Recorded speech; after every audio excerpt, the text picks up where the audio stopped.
Hey, as it turns out, you're not the most important living being on this planet. Bees are. Who would have thought?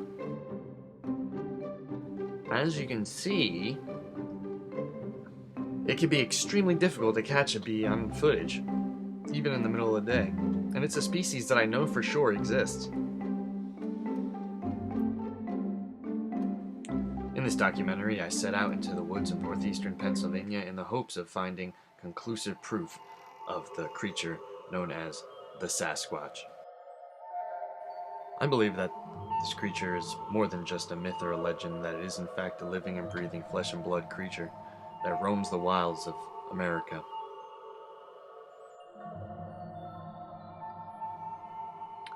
Or if it's a government conspiracy like the Spanish flu or the swine flu, then I want to know about that too. Speaking of swine, this is Cricket. She's a standard North American hog, and she serves as a senior field agent and represents the second half of my cryptozoological research team. Cricket's equipped with a hockey cam, which gives her a first-person perspective of the surrounding area, so hopefully she can catch something on video that I've missed.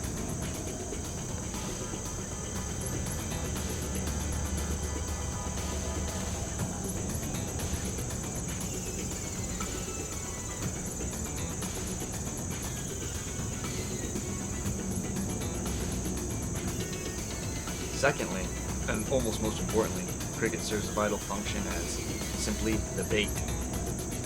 Where I am the nature videographer attempting to capture Sasquatch on video, Cricket serves as the big juicy pork that's luring him into the trap.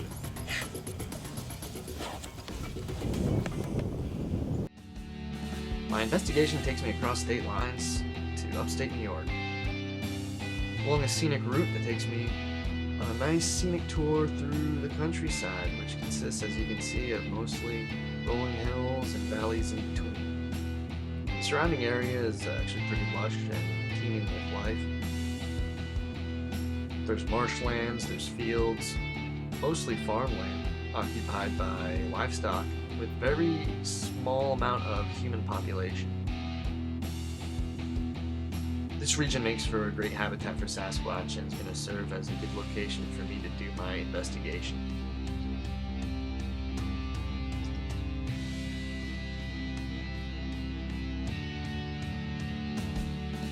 My campsite is located in a pretty isolated area, atop a mountain in the Catskill regions, up along an isolated dirt road. It's in this very same location that I heard vocalizations of wood knocks coming from the woods last summer as I was camping out in this very same teepee.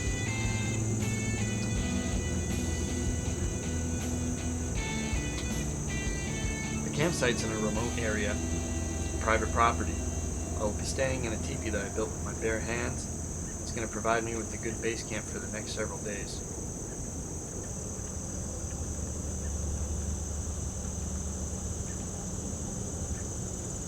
I've mounted several video cameras to the tops of the teepee poles that are standing at about 25 feet off the ground, which allow me to survey the surrounding area from a place of complete anonymity. My strategy is to do as little as possible, stay put inside my teepee, and monitor the cameras. Hopefully, something will become close enough for me to catch on video.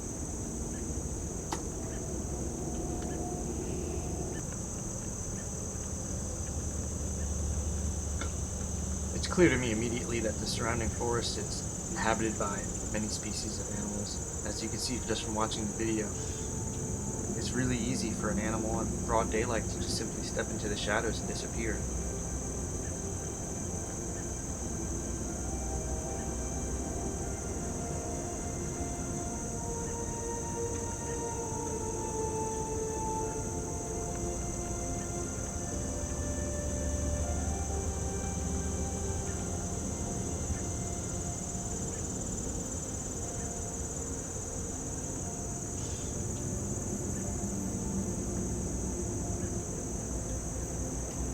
I can't help but think that the same thing applies to Sasquatch, and that there may be a family unit out there right now that I simply just can't see.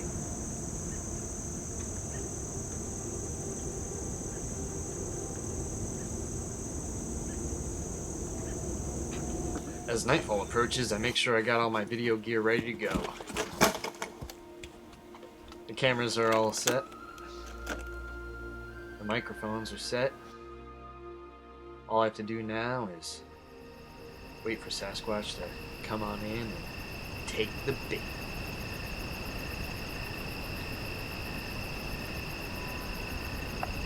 And I'm actually not bullshitting when I tell you that I did, in fact, hear wood knocks and howls that are associated with Sasquatch encounters last summer in this very exact same spot.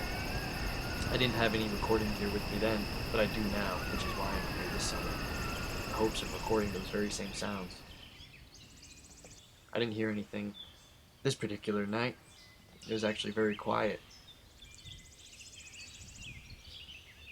It started raining early in the morning, which doesn't seem to be slowing down any of the animals around me, but it has me hunkered down for most of the first part of the day, which is good. It gives me a chance to cook food and allow the aroma of smoke and food to drift off and hopefully lure in some of the other animals, maybe even Gigantopithecus.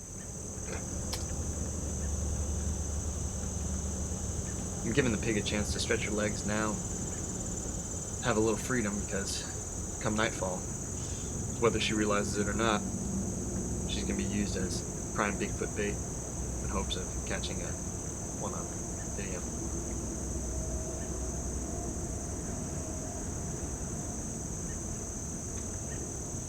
Oh, now that the sun's out and shining, it's time to stop fucking around and get down to work. It's a pretty steep hike up to the top of the property where I intend to do my expedition today. It's the same place where the sounds of knocking and howls could be heard coming from last summer. It's in this area that I hope to find some type of evidence of Sasquatch. It's a decent overlook that gives you a vantage point of the surrounding area, and it's not long after I begin exploring into this woods that I find my first piece of potential evidence. Something simple as a broken tree is all the sign I need to know that there may be a Gigantopithecus somewhere close by. The tree in question appears to be completely healthy with no signs of rot or any other type of decay. There does not appear to be any other reason for this thing to be broken in half the way it is. Okay, I found a good place in the woods. It's not too far behind my camp spot, high at Cricket. And if Sasquatch is the omnivorous Gigantopithecus that I think it is, it'll be attracted by the scent of pig.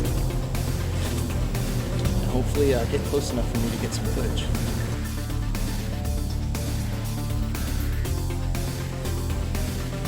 Don't worry, Cricket won't be completely alone. As you can see, there's a lot of little animals and all types of wildlife to keep her company all through the night.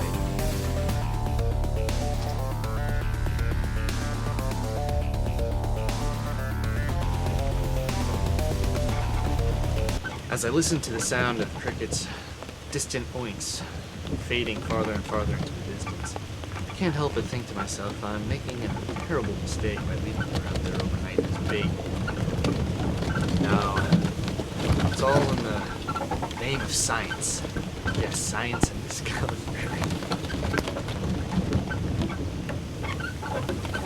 It is pretty creepy out here when you're by yourself.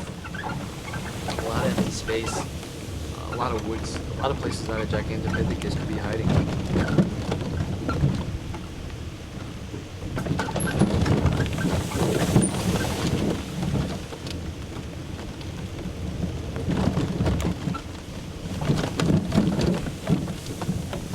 After I make my way back to base camp, I spend the remainder of the day mostly cooking food and preparing video and audio equipment for the investigation I'm about to conduct this upcoming night.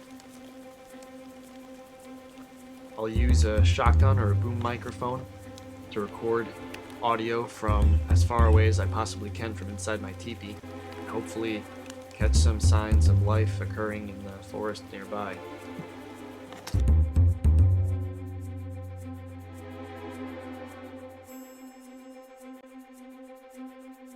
There are stories of Bigfoots invading farms and running off with pigs slumped over their shoulder, and so I think that Cricket will be the perfect bait for a Bigfoot. Maybe tonight I can catch footage of that very same thing happening. I left one microphone out in the woods just behind my teepee to hopefully get some audio recordings of whatever's occurring out there tonight. It's a full moon, so I should have good visibility on my cameras.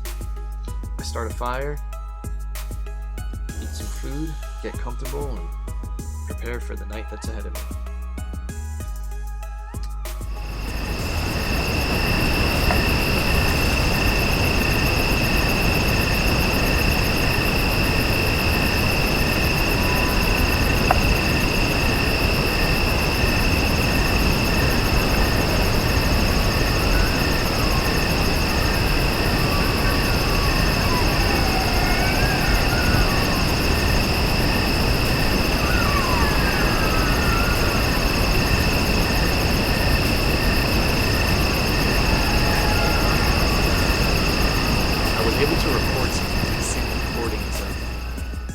Coyotes howling in the middle of the night, but I was not able to get anything on camera.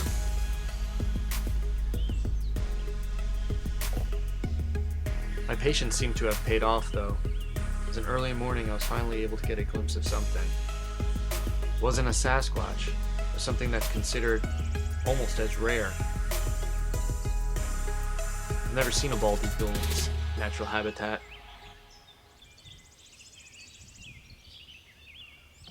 But hopefully this is a symbol of good things to come for my Sasquatch expeditions moving forward in the future. And in the land of the free, home of the brave. Day 3 of production kicks off in full swing. Got my camera ready, got all my gear, my body mount camera, my first person perspective. I'm ready to head out and go explore the woods.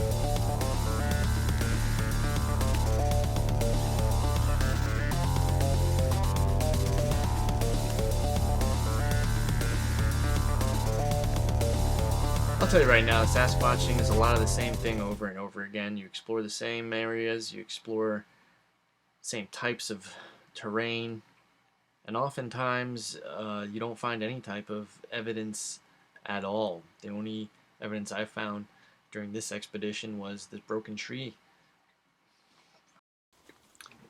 It's important to have fun when you're out here in the woods. I use the rest of my day to shoot a commercial for my wizard staffs. That's why this episode is brought to you by Starry Staffs, handcrafted wizard staffs, the perfect companion for anybody who's looking for Sasquatch in the woods.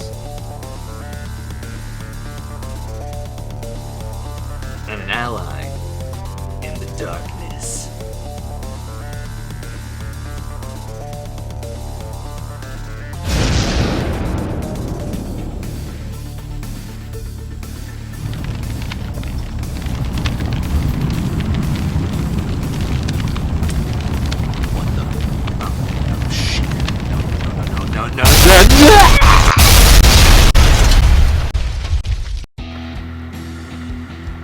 Well, I think it's safe to say I've had enough fun for this drive on back to Pennsylvania. And I take with me a lot of new footage and audio recording. I'll have to take some more time to analyze the recordings of the coyote howls, and maybe I have something there. Well, that's the show for today. So until next time, see you later.